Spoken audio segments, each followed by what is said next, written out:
శ్రీమాత్రే నమః. Jhansi trending shorts ఛానల్కు స్వాగతం.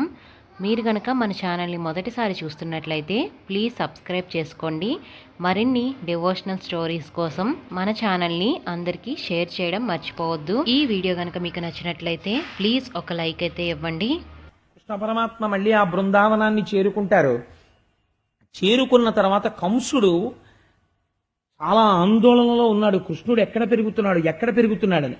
ఈలోగా కంసుడు మరణించవలసిన సమయం ఆసన్నమైపోయిందని తెలుసుకున్న నారదుడు వచ్చాడు. మళ్ళీ వచ్చి ఒక మాట చెప్పాడు. కంసా, ఇన్నాళ్ల నుంచి నిన్ను చంపేవాడు ఎక్కడ ఉన్నాడని కదా నువ్వు చూస్తున్నావు. నేను చెప్పేస్తున్నాను, వసుదేవుడి కడుపునే పుట్టాడు. ఈ వసుదేవుడే కారాగారం తలుపులు తెరుచుకుంటే యమునా నదిని దాటించి నందవ్రజంలో నందుడి దగ్గర పడుకోబెట్టాడు. ఇతని కొడుకే నిన్ను చంపేవాడు అష్టమగర్భంలోనే పుట్టాడన్నాడు. అనగానే వీడి ఇంకా తర్వాత మాట వినలేదు. కత్తి తీసి ముందా వసుదేవుణ్ణి చంపేస్తాను, అనవసరంగా వదిలేశాన్ని వెళ్ళిపోతున్నాడు. పిలిచి అన్నాడు, ఇప్పుడు నువ్వు వసుదేవుణ్ణి చంపేస్తే నీ మృత్యువు పోతుందా? ఎందుకు వసుదేవుణ్ణి దేవకీదేవిని చంపడం అంటే వాడికి కక్షాగలేదు. ఎలా ఉంటుందో చూడండి మనస్థితి. క్షమార్పణ చెప్పి వదిలేడు కృష్ణుడు పుట్టినప్పుడు. ఇప్పుడు మళ్ళీ వాళ్ళిద్దరిని తీసుకొచ్చి బంధించేయమన్నాడు. మళ్ళీ తీసుకొచ్చి బంధించేశారు. బంధించిన తరువాత నారదుడు ఒక మాట చెప్పాడు. నువ్వు ఇలా బంధువులందరికీ ఎందుకు ద్వేషింపబడ్డావో నీకు నేను నీ జన్మ రహస్యం చెప్తాను, విను. ఈ విషయాన్ని మీరు చాలా జాగ్రత్తగా గమనించాలండి. చాలా మంది ఓ మాట అంటుంటారు, ఏమండి మా వంశంలో ఒక మహాపురుషుడు పుట్టాలంటారు. మహాపురుషుడు పుట్టాలనుకున్నవాడు మహాపురుషుడు పుట్టడానికి కావలసినటువంటి రీతిలో నడువడు ఉండాలి. ఎలా ఉంటే మహాపురుషుడు పుడతాడో, ఎలా ఉంటే మహాపురుషుడు పుట్టడో మీకు చూపిస్తాను చూడండి. ఇద్దరిది పతివ్రతా ధర్మమే. ఎంత చమత్కారంగా ఉంటుందో చూడండి. నారదుడు చెప్తున్నాడు ఈ రహస్యాన్ని కంసుడితోటి. నీవారు నీకు శత్రువులు, ఎందుకో చెప్తాను చూడన్నాడు. నీ తల్లి మహాపతివ్రత. ఆమె ఒకనాటి సాయంకాలం పుష్పవాటిక యందు విహరిస్తోంది. ఆవిడికి భర్తృ సమాగమ కాంక్ష కలిగింది. ద్రమిళుడనబడేటటువంటి ఒక గంధర్వుడు ఇతరుల యొక్క మనస్సులు కనిపెట్టగలిగిన వాడు అదృశ్య రూపంలో తిరుగుతున్నాడు. ఆ సమయంలో వాడికి ఇతరుల మనస్సు తెలుసు. నీ తల్లి యొక్క మనస్సుని గ్రహించాడు. ఉగ్రసేనుడి యొక్క రూపంలో వచ్చాడు. ఆవిడికి అనుమానం వచ్చింది, నా భర్త కాడేమో అని. అనుమానం వచ్చిన ఉత్తర క్షణం వాడు తన నిజస్వరూపంతో నిలబడ్డాడు.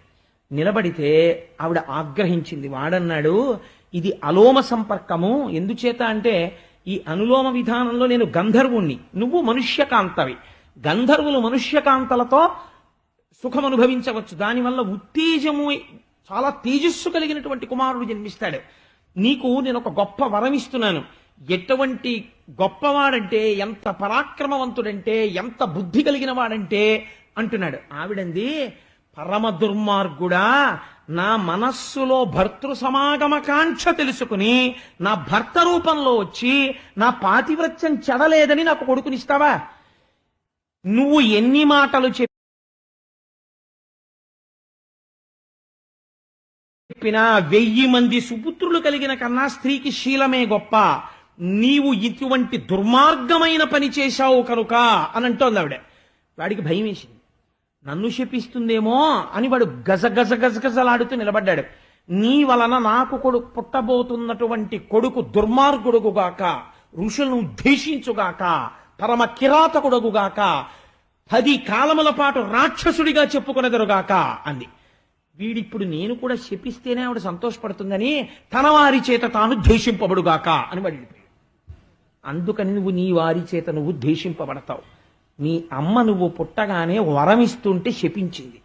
ద్రవిణుడు కూడా శపించాడు. అందుకే నీ బతుకు ఇలా అయిపోయింది. నీ వారన్న వారందరూ నిన్ను చంపేవాళ్లే అన్నారు. అనగానే వాడు బంధువులు లిస్టు రాసుకున్నాడు. రాసుకుని వీళ్ళందరినీ తెచ్చి కారాగారంలో బారాయన్నాడు. ఒరే, వీళ్ళందరూ నన్ను చంపేవాళ్లే, నేను వీళ్ళని చంపేస్తానన్నాడు అని అక్రూరుణ్ణి పిలిచాడు. పిలిచి ఒక మాట చెప్పాడు. అక్రూరా, నీకు తెలుసు నేను బ్రతకాలనుకుంటున్నాను, కృష్ణుడు చంపాలనుకుంటున్నాడు. అందుకని నువ్వు వెంటనే బయలుదేరి బృందావనానికి వెళ్ళి ఆ కృష్ణుణ్ణి తీసుకురా. ఏమని చెప్తావంటే, నీ మేనమామయ్య అయినటువంటి కంసుడు ధనుర్యాగం చేస్తున్నాడు, ఆ ధనుర్యాగం చూడడానికి నువ్వు బయలుదేరి రావలసినది అని ఆహ్వానించి తీసుకురా. ధనుర్యాగం మిషపెట్టి ఆ పిల్లవాడు మధురానగరంలోకి వచ్చిన తరువాత ఏదో రకంగా చంపేస్తాను. కువలయాపీడము అనబడేటటువంటి ఏనుగుంది మన దగ్గర. ఆ ఏనుగుతో తొక్కించేస్తాను. చాణూర ముష్టికులు అనేటటువంటి 2 మల్లులు ఉన్నారు. వాళ్లతో మల్ల యుద్ధం పెట్టి పిల్లలు కాబట్టి చంపించేస్తాను. ఒకవేళ తప్పుకుంటే నేనే చంపేస్తాను. కాబట్టి బెంగలేదు. ఎలాగైనా సరే మామయ్య పిలుస్తున్నాడని తీసుకురా అన్నాడు. ఈ అక్రూరుడు బయలుదేరడానికి ఒప్పుకున్నాడు. వెళ్ళి నేను తీసుకొస్తాను బలరామకృష్ణులు అన్నాడు. అని ఆయనేమన్నాడో తెలుసా అండి? శూరులు తొల్లియే విభిని శోభిత పాదనక ప్రభావళించేరి భవాంధకారముల చిక్కక ఉందురు అటిదేవునిన్ వైరముతోడనైన గెలువన్ నన్ను పంపి శుభంబు చేసి నిష్కారణమైన ప్రేమ ఇదే కంసుని పోలు సఖుండు కల్గునే అన్నాడు ఆయన. శూరులు తొల్లియే విభిని శోభిత పాదనక ప్రభావళించేరి భవాంధకారముల పొందక ఉందురు అటిదేవునిన్. జ్ఞానము కలిగినటువంటి వారు, బ్రహ్మమును తెలుసుకోవాలనుకుంటున్న వాళ్ళు ఏ మహాపురుషుడి యొక్క పాదములకు ఉండేటటువంటి బొటనవేలి యొక్క గోటి కాంతిని చూసి అజ్ఞానమును పోగొట్టుకుంటున్నారో అటువంటి మహాపురుషుడైనటువంటి కృష్ణుణ్ణి నా రథం ఎక్కించి తీసుకురమ్మని పంపిస్తున్నాడు. ఎంత వైరంతో అయితేనే ఇలా కృష్ణుణ్ణి రథం మీద కూర్చోపెట్టి తీసుకొచ్చేటటువంటి భాగ్యాన్ని నాకు ఇచ్చినటువంటి కంసుడి లాంటి స్నేహితుడు ప్రపంచంలో ఉంటాడా? ఇంకా ఉండడు. కాబట్టి కంసుని పోలు సఖుండు కల్గునే అని బయలుదేరుతున్నాడు కృష్ణుడి దగ్గరికి. ఇక్కడ మనకు అనుమానం వస్తుంది, మరి అక్రూరుడు ఇంత భక్తి కలిగిన వాడైతే ఇంత భక్తి కృష్ణుడి మీద ఎలా వచ్చింది మధురానగరంలో ఉంటూ కంసుడి రాజ్యంలో? దీనికి ఒక మాట.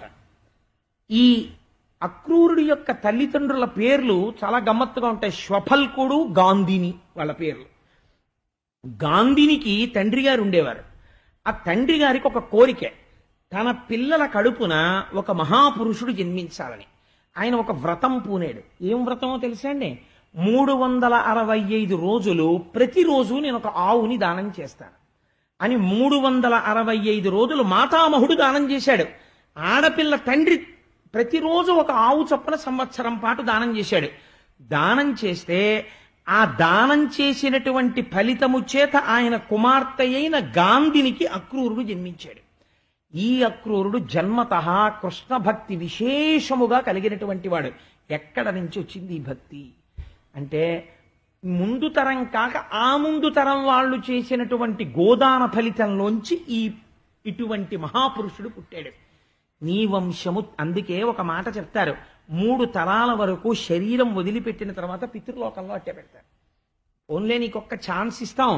ఒకవేళ నీ కొడుకు కానీ, నీ మనవడు కానీ, నీ మునిమనవడు కానీ, అందుకే తద్దినం పెడితే పితృ, పితామహ, ప్రపితామహ, తండ్రి, తాత, ముత్తాత చెప్తారు ప్రవర. ఈ ముగ్గురిని చెప్తారు. ఈ 3 తరాల వరకు మునిమనవడి వరకు పితృలోకంలో ఉంచుతారు. ఈ 3 తరాల్లోనూ కూడా ఎవ్వడూ పుణ్యాత్ముడు లేడనుకోండి, వాళ్ళని ఇంకా మళ్ళీ పునర్జన్మకి తోషవదలు పారేస్తారు నరకంలోంచి. కాబట్టి అక్రూరుడు లాంటి మహాపురుషుడు పుట్టి ఆ వంశం తరిస్తోంది. పుట్టుక చేత ఇంత భక్తి ఎక్కడొచ్చింది? చేసిన పుణ్యంలోంచి వచ్చింది. కాబట్టి ప్రయత్నపూర్వకంగా మనిషి ఏం చెయ్యాలి? పుణ్యాన్ని చేసి తీరాలి. చేస్తే ఉద్ధరించగలిగినటువంటి మహాపురుషులు ఆ వంశంలో జన్మిస్తారు అని మనకి అక్రూరుడి యొక్క జీవితం తెలియచేస్తుంది. ఈ అక్రూరుడు ఆ బృందావనానికి వెళ్లి బలరామకృష్ణుల్ని తీసుకురావడం కోసమని బయలుదేరి వెడుతున్నాడు. బృందావనం దగ్గరికి చేరుకున్నాడు. మనసులో పొంగిపోతున్నాడు. నేను బృందావనం వెడుతున్నాను. ఆ బృందావనంలో ఆ యమునా నది మించి చల్లటి గాలి వస్తుంటుంది. బోలెడన్ని ఆవులు, దూడలు వీటన్నింటినీ తోలుకుంటూ ఏమీ తెలియనటువంటి అమాయకుళ్ళ పరబ్రహ్మమైనటువంటి శ్రీకృష్ణ భగవానుడు బలరాముడితో కలిసి ఆవుల్ని తోలుకుంటూ ఇంటికి వస్తుంటాడు. ఆవుల యొక్క డెక్కల మించి పైకి రేగినటువంటి గోధూళి ఆయన శిరస్సు మీద, లలాటం మీద అంటుకుంటుంది. ఆయనకి చిన్న స్వేదం పుడుతుంది. ఆ చెమట ఇలా తీసి ఇలా వేస్తూ నడిచి వెడుతూ ఉంటాడు. ఆయన పదఘట్టన చేత భూమి పవిత్రమై పరవశించిపోతుంటుంది. ఆ చిన్ని కృష్ణుడి దగ్గరికి నేను వెళ్ళబోతున్నాను. వెళ్ళి ఆ కృష్ణుడి దగ్గర కూర్చుంటాను. కృష్ణ అని మాట్లాడతాను.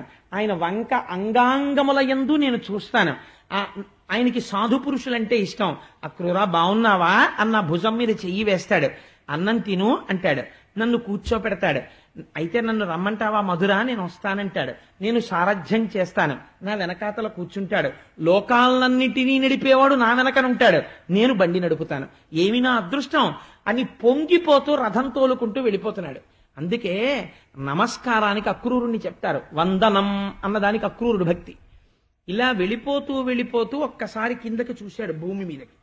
చూసేటప్పటికీ అందులో హలరేఖ, అమృతపాత్ర, చాపరేఖ, అంకుశరేఖ మొదలైనటువంటి దివ్య చిహ్నములు కలిగినటువంటి చిన్ని చిన్ని పాదముద్రలు భూమి మీద పడున్నాయి. అంటే కృష్ణుడు ఇటుగా వెళ్ళాడు ఆలమందతో. పరమపురుషుడైనటువంటి కృష్ణుడు నడిచినటువంటి భూమి మీద నేను రథం మీద వెళ్ళడమా అనుకున్నట్ట. ఒక్కసారి ఆ రథం ఆపేట. ఒళ్ళంతా ఆనందంతో పొంగిపోయింది, రోమాంచితం అయిపోయింది. తను కిందకి దిగాలని కూడా మర్చిపోయి రథాధవ స్కంద్య సతేష్వచేష్టత ప్రభోరమున్యంగిరిరజాస్వహో ఇతి అంటాడు వ్యాసుడు మూలంలో, భాగవతంలో. అది తద్దర్శనాహ్లాద నివృద్ధ సంభ్రమ ప్రేమ్నోర్ధరోమాశ్రుశలాకులేక్షణ. కందుల వెంట బాష్పధారలు కారిపోయాయి, వెంట్రుకలు నిక్కపొడుచుకున్నాయి, కంఠం గాద్గదికం అయిపోయింది. నా స్వామి ఇలా నడిచెళ్ళారు, ఆ పాదముద్రలు నేను చూస్తున్నాను అనుకున్నాడు.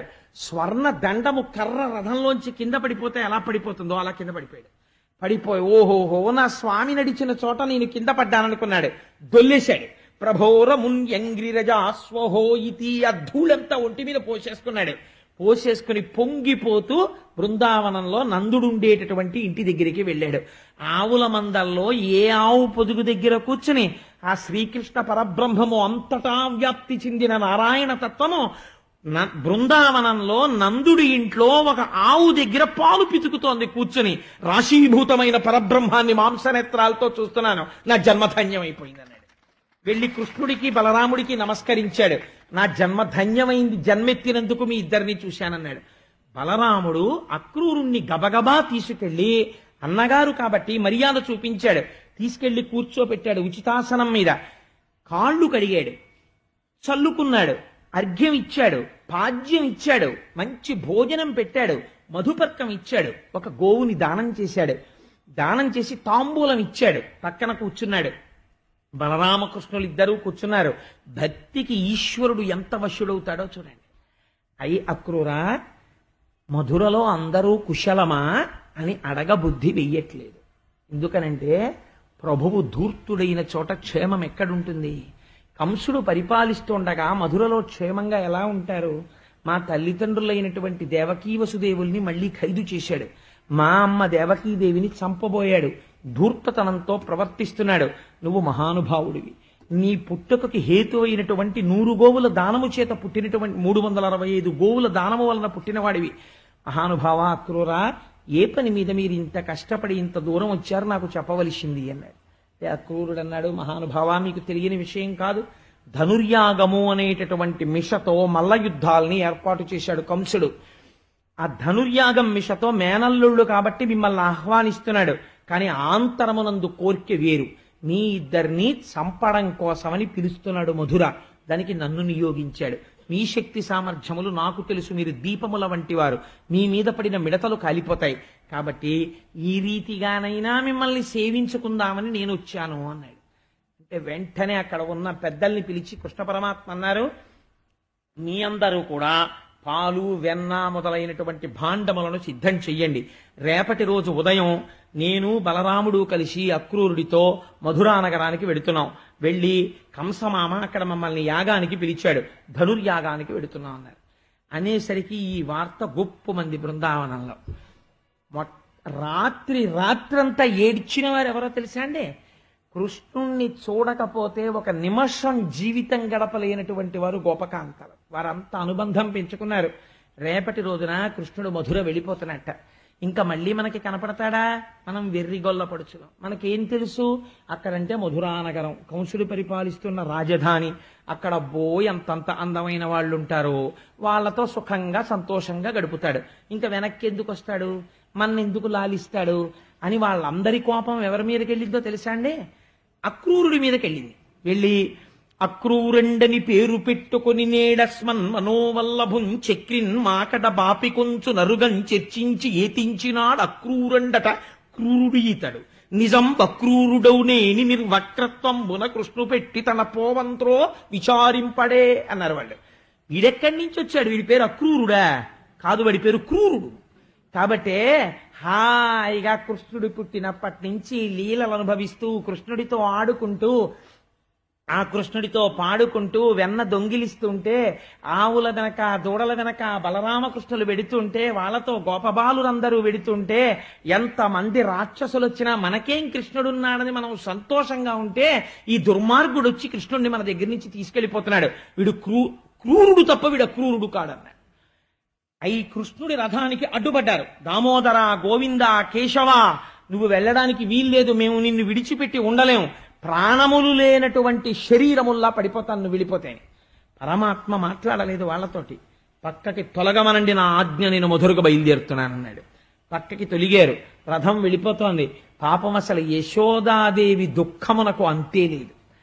ప్రతి క్షణం ఆ కృష్ణుణ్ణి తలుచుకోవడం తప్ప అసలు ఆవిడికి జీవితమే లేదు. అంత ప్రేమించినటువంటి తల్లి. అయ్యో కృష్ణుడు మధుర వెళ్ళిపోతున్నాడు, అందులో కంసుడు దుర్మార్గుడు, చిన్ని తండ్రి, ఏ ప్రమాదం వస్తుందో అని బెంగ పెట్టుకుని ఉంది ఆవిడ. దూరంగా రథం వెళ్ళిపోయి ఆ ధూళి రేగుతుండగా పతాకం కనపడినంత సేపు ఉండి వాళ్ళు కట్టుకున్న బట్టలన్నీ కూడా కన్నీళ్లతో తడిసి ముద్దలైపోయిన తర్వాత గోపకాంతలందరూ తిరిగి ఇళ్లకొచ్చేశారు. ఆవిడుతుండగా అక్రూరుడు ఒక చిత్రమైన పని చేశాడు. యమునా నది కాళిందీ మడుగు ఒడ్డున ఆపి ఒక్కసారి స్నానం చేసి సంధ్యావందనం చేసుకొస్తాను కృష్ణ అన్నాడు. అయ్యో చేసుకురావయ్యా అన్నారు. ఆయన నీటి దగ్గరికి వెళ్ళి ప్రణవాన్ని జపించి ఒకసారి యమునా నది వంకి ఇలా కళ్ళు విప్పి చూశాడు. యమునా నది నీటి మీద బలరామకృష్ణులు కనపడ్డారు. ఆశ్చర్యపోయాడు. ఇదేంటి రథం నుంచి దిగి నీటి మీద నిలబడ్డారు అని మళ్ళీ వెనక్కి తిరిగి చూశాడు. రథంలోనే కనపడ్డారు. రథంలో కనపడ్డారు, నీటి మీద కనపడ్డారు. చాలా ఆశ్చర్యంగా ఉంది. ఇది ఈశ్వరుని దివ్యశక్తి అనుకున్నాడు. అనుకుని యమునా నది స్నానం చేద్దామని మునక వేశాడు. మునక వేస్తే కూడా ఇవ్వని దర్శనాన్ని అక్రూరుడికి ఇచ్చాడు. ఏ దర్శనాన్ని పొందాడో తెలుసా అండి అక్రూరుడు? ఆ భోగీ భోగ పర్యంక మధ్యంబున వలనొప్పు పచ్చని వలువబాని ఆ చక్కగా పెద్ద ఆదిశేషుడు మీద పడుకున్నటువంటి పరమాత్మ మేఘమండలము నమిరుగు చందంబున ఉరమున శ్రీదేవి ఒప్పువాని అలా పడుకునుంటే నల్లటి మబ్బు ఎలా ఉంటుందో అలా ఆ ఎర్రటి చుట్టలు చుట్టుకున్న పాము మీద పడుకుంటే వక్షస్థలంలో మిరిసిపోతున్నటువంటి లక్ష్మీదేవిని పొంది ఉన్నవాణ్ణి ముసరు తేటలు నొప్ప ముఖ చతుష్కము కలబాలుడా డెడిబొడ్డు దమ్మివాని నాభి కమలంలోంచి ఇలా కమలం బయటికొస్తే ఆ తామర పువ్వులో కూర్చుని అయోమయంగా అటూ ఇటూ చూస్తూ 4 ముఖాలతో వేదాలు చెప్తున్న చతుర్ముఖ బ్రహ్మని పిల్లవాడిగా అప్పుడే కన్నటువంటి శ్రీమన్నారాయణుణ్ణి కదిలిన బాహుపద క్రమంబున రవసూపెడి నూపురములవాని ఆ అక్రూరుణ్ణి ఆశీర్వదించడానికి ఇలా చెయ్యెత్తితే ఆయన వేసుకున్నటువంటి కంకణములన్నీ గణ గణ గణ గణ ధ్వని చేస్తుండగా కాళ్ళు చేతులు కదిపినటువంటి శ్రీమన్నారాయణుణ్ణి జలజభవ సనక సనత్కుమార రుద్ర సద్విజామర శ్రేష్ఠుడైన వాని సౌందర్యఖని అయిన వాని ఒక్క పురుషుగాంచే ఆ లోపల యమునలో మునిగేటప్పటికీ సనక సనందనాది మహర్షులు అందరూ స్తోత్రం చేస్తుండగా అలవోకగా అలా పడుకున్నటువంటి శ్రీమన్నారాయణ ఆదిశేషుడి మీద పడుకున్న క్షీరసాగరమునందు పవళించినటువంటి ఆదితత్వమైనటువంటి ఆదినారాయణ దర్శనాన్ని పొందాడు అక్రూరుడు. పొంది చూసి ఆ యమునలోనే నీటిలో వంగి అద్భుతమైన స్తోత్రం చేశాడు. కృష్ణ జగదాధార, సమస్త బ్రహ్మాండములు నిండినటువంటి వాడా, సప్త రజస్తమో గుణములను నీ యందు అధీనములో ఉంచుకున్నవాడా, సృష్టి స్థితి లయములను చేసేటటువంటి వాడా, బ్రహ్మాండములన్నింటినీ ఆఖరణ లయం చేసి మర్యాకు మీద పడుకుని ఏమీ తెలియని వాడిగా బొటనవేలు నోట్లో పెట్టుకున్నటువంటి వటపత్రశాయి ఈనాడు శేషుడి మీద పడుకుని నాకు ఇలా దర్శనం ఇచ్చావా తండ్రి? ఏ పుణ్యం చూసి నాకింత దర్శనం ఇచ్చావు? నేనేం సేవ చేశాను? కేవలము నిన్ను ధనుర్యాగానికి తీసుకెళ్ళడానికి నీ దగ్గరికి వచ్చాను. వెడుతున్నాను కృష్ణుడి దగ్గరికి అని పొంగిపోయానంతే.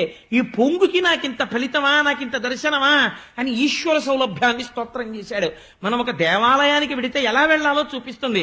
రేపటి రోజు స్థిరవారం పెళ్లి కొడుకుని పెళ్లి కూతురుని చేస్తారు, కృష్ణ పరమాత్మని రుక్మిణీదేవిని. మన జన్మాంతరములలో ఎప్పుడైనా వాళ్ళిద్దరూ పెళ్లి కొడుకు పెళ్లి కూతురు అవుతుంటే మనం చూసామా? ఎప్పుడూ చూడలేదు. రేపు మా స్వామి పెళ్లి కొడుకు అవుతున్నాడు, మా అమ్మ పెళ్లి కూతురు అవుతోంది, మేము చూడాలని చెప్పి 8 గంటల 10 నిమిషాల ముహూర్తం. 8 గంటలకి మన అందరం వచ్చి హాల్లో కూర్చున్నాం అనుకోండి. రేపు ముత్తైదువులు వచ్చి కొంతమంది పసుపు దంపుతారు. దంపి అభ్యంగనం చేసి పసుపు రాసి బుగ్గ చుక్క పెట్టి అమ్మవారిని అయ్యవారిని పెళ్లి కొడుకుని పెళ్లి కూతురిని చేస్తారు. చేసి చక్కగా అప్పుడు కూర్చుని లక్ష్మీ కళ్యాణం పంచమి తిథి ఉండగా రేపు ఉదయం 8 గంటల 30 నిమిషాలకి నేర్పుతాను. అందరం లక్ష్మీ కళ్యాణం నేర్చుకుని బయలుదేరుతాం. అలా నేర్చుకోవడానికి, అలా చదవడానికి, అటువంటి దివ్యమైన దృశ్యమును చూడ్డానికి ఎప్పుడు చూస్తానని పరుగు పరుగున వెళ్లడంలో ఉంది అక్రూరుడి యొక్క భక్తి. వెళ్ళినందుకు ఎటువంటి దర్శనం ఇచ్చాడో చూడండి. భాగవతంలో దశమ స్కంధంలో ఇప్పటి వరకు ఇలాంటి దర్శనం ఎవరికి లేదు, ఒక్క అక్రూరుడికి ఇచ్చాడు. దేనివల్ల? ఆర్తి కలిగితే అటువంటి దర్శనం ఇచ్చాడు. పొంగిపోయాడు. మనం ఇటువంటి మూర్తిని ఒక చోట చూడగలము. ఎక్కడ చూడగలం చెప్పండి? మనకి చాలా దగ్గరలో గోవిందరాజస్వామి. గోవిందరాజస్వామి పెద్ద పాము చుట్ట మీద పడుకుని ఇలా సోల పెట్టుకు పడుకుంటే నాభికమలంలోంచి ఇలా గోడ మీద చతుర్ముఖ బ్రహ్మగారు, కాళ్ల దగ్గర శ్రీదేవి భూదేవి మధుకైటభులదేటటువంటి రాక్షసులతో సహా ఆ పొట్ట మీద ఇలా తులసిమాలలు అడ్డంగా వేలాడదీయబడి కన్నులు మూసుకుని ఇలా పడుకుని దర్శనమిస్తాడు. అప్పుడు మీరు ఒక్కసారి అక్రూరుణ్ణి తలుచుకుని ఈ శ్రీమన్నారాయణ తత్వం యమునలో కనపడింది, నాకు ఇక్కడ కనపడుతోందని మీరు నమస్కరించవచ్చు గోవిందరాజులకి. కాబట్టి అటువంటి దర్శనాన్ని పొంది అక్రూరుడు సాయంకాలం చీకటి పడుతుండగా బలరామకృష్ణులతో కలిసి మధురానగరాన్ని చేరుకున్నాడు. చేరుకుని కృష్ణుణ్ణి ఒక మాట అడిగాడు, నువ్వు మా ఇంటికి వచ్చి ఇవాళ రాత్రికి విడిది చెయ్యవలసినది అని. కృష్ణుడు అన్నాడు, నేను ఇప్పుడు రాను. రాక్షస సంహారము పూర్తయిపోయి కంసుణ్ణి సంహరించిన తరువాత యోగ్యమైన కాలమునందొచ్చి నీ ఇంట నేను తప్పకుండా ఆతిథ్యమును స్వీకరిస్తాను అని మాట ఇచ్చి ఆ రాత్రికి ఊరి బయట పడుకున్నారు బలరామకృష్ణుడు. పడుకుని మరునాడు ఉదయం మధురానగర ప్రవేశం చేశారు. బలరామకృష్ణుల్ట బృందావనంలో ఉన్నారట, ఇన్ని గొప్ప లీలలు చేశారట, పరమమోహన స్వరూపంట అని కాంతలు పురుషులు అందరూ మేడల మీద నిలబడి చూస్తున్నారు. ఎంతో ఆనందంగా బలరామకృష్ణులు నడుస్తూ ఆ మధురానగరం యొక్క రాజవీధిలో వెడుతున్నారు. కంసుడికి బట్టలు ఉతికేటటువంటి ఒక చాకలివాడు మంచి మంచి పట్టుబట్టలన్నీ ఉతికి మూటలు కట్టుకుని చక్కగా తల మీద పెట్టుకుని వెళ్ళిపోతున్నాడు. కృష్ణుడి పిలిచి అన్నాడు, ఏమాయ్, మేము నందమహారాజు గారి బిడ్డలం, మాకు కూడా ఒక్క పట్టుపంచి ఇద్దు, కట్టుకుంటాం అన్నాడు. అయ్యా, ఇవి కంసుడి బట్టలండి, మీకు నేను ఎలా ఇవ్వగలను? నేను చాకల్ని ఉతికేవాడిని అంతే కదా, నాకు అధికారం ఉంటుందా అంటే వేరొక రకంగా ఉండదు. అటు చాకలు అన్నాడు, ఎట్టెట్రా మనుజేంద్ర చేలములు మీకియ్యంబాడియే మీరలు కట్టంబోలుదురే పెరుగుల్ నేతుల్ ఘృతంబుల్ తాగి ఇట్లాడంచనుగాక ప్రభువునకున్ తెలిసిన. ఎంత ఆగ్రహం వస్తుందో తెలుసా మా కంస మహారాజు గారికే తెలిస్తే? మీ ప్రాణములు ఉగ్గడించేస్తాడు. మీకు పెరుగులు నేతులు తాగి బాగా కొవ్వు పట్టింది, లేకపోతే ఇవేం మామూలు పంచెలు అనుకుంటున్నారా? ఇవి సాక్షాత్తుగా కంస మహారాజు గారు కట్టుకునేటటువంటి పంచెలు. ఇవి కావలసి వచ్చాయా మీకు? ఎట్టెట్రా మనుజేంద్ర చేరములు మీకియ్యంబాడియే మీరలు కట్టంబోలుదురే ప్రయోఘృతదధి చీరంబులంతాగి ఇట్లాడంజనుగాక గొల్లలకు మీకిబ్బంగి నూరాడెడిన్ కట్టా ప్రాణంబులు కోలుపోగెదు సమీ కంసోద్ధతిన్ బాలక. మా కంసుడికి తెలిసిందంటే పీకలు ఎగిరిపోతాయి, పిచ్చ పిచ్చ మాటలు మాట్లాడకండి అన్నాడు. అంటే కృష్ణుడు చూసి, నేను నిన్ను అడిగింది ఏమిటి, నువ్వు మాట్లాడింది ఏమిటి అని చూస్తుంటే బలరాముడి వంక చూసి, అన్నయ్య ఇంకా ఈ పుర్రె మారదు అని పిడికిలి బిగించి ఒక్క గుద్దాడు నెత్తి మీద. వాడి తల బద్దలైపోయి చచ్చిపోయాడు. ఎందుకు చంపాడు చాకల్ని అంటే ఇక్కడ ఒక ప్రశ్న ఉంది. ఈ పుర్రె ఎప్పటిదో తెలుసా అండి? త్రేతాయుగం పుర్రెది. అప్పుడు సీతాదేవి మీద నిందలేశాడు. ఆవిడ సీతాపరిత్యాగానికి కారణమైన పుర్రె. ఈ పుర్రె ఎప్పటికైనా మారుతుందేమోనని ఈశ్వరుడు అవకాశం ఇస్తూనే ఉన్నాడు. ఈ జన్మలోనైనా ఒక్క మంచి మాట మాట్లాడతాడేమో అనుగ్రహిద్దామని చూశాడు. అవకాశం వచ్చినా అహంకారంతో నాశనం అయిపోతాడు. ఒక్కొక్కడు నోటి మాట వల్ల చెడిపోతాడు. ఎక్కడెలా మాట్లాడాలో తెలియక ఎట్టెట్రా మనుజేంద్ర చేలములు మీకియ్యంబాడియే ఇన్ని మాట్లాడాడు. పగిలిపోయింది అప్పుడు చచ్చి ఊరుకున్నాడు. కాబట్టి ఈశ్వరుడి యొక్క క్షమాగుణాన్ని మనిషి యొక్క తెంపరితనాన్ని ఈ రజకుని యొక్క మరణము మనకి ఆవిష్కరిస్తుంది. బట్టలు ఉతకగలిగాడు కానీ తన మనసుని ఉతుక్కోలేకపోయాడు వాడు. అది దాటారు. చిత్రం ఏమిటంటే ఒక వృద్ధుడైనటువంటి సాలెవాడు పంచెలు నేస్తున్నాడు. ఆయన బలరామకృష్ణులకి ఎదురొచ్చి తీసుకెళ్లి, ఇవి నేను కంసుడి కోసం నేస్తున్నటువంటి పంచెలు, మెత్తటి పంచెలు, మహానుభావ మీరు ఈ పంచె కట్టుకుని కనపడితే ఎంత బాగుంటారో ఈ పంచె కట్టుకోండి అన్నాడు. అసలు అడగలేదు కృష్ణ పరమాత్మ. ఆ పంచెలు కట్టుకుని ఏ రకమైన ఐశ్వర్యం ఇచ్చాడో తెలుసా అండి? ఇహమునందు సమస్త ఐశ్వర్యమును ఇచ్చి, సారూప్యమిచ్చి, అంటే అంత్యమునందు తాను కృష్ణుడిగా మారిపోతాడు. సారూప్యమిచ్చి, సాలోక్యమిచ్చి తన లోకమునకు తీసుకువెళ్ళి తన సామీప్యమునందు కూర్చోపెట్టుకోగలిగినంతటి ఐశ్వర్యాన్ని కటాక్షించాడు.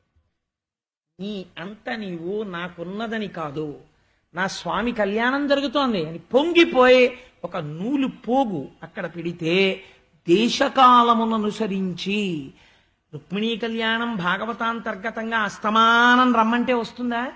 ఎప్పుడో వస్తుంది. ఎవరు వినియోగించుకుంటారో వాళ్ళు అదృష్టవంతులు, ఎవడు వినియోగించుకోలేకపోయాడో వాడు దురదృష్టవంతుడు అంతే. కాబట్టి ఏమైంది? కృష్ణుడు వచ్చాడు, ఓ పంచె పెట్టాడు, ఇంత స్థితికి వెళ్ళిపోయాడు. ఒక పంచె తీసుకెడుతుందా? తీసుకెడుతుంది. నీ ఆర్తిని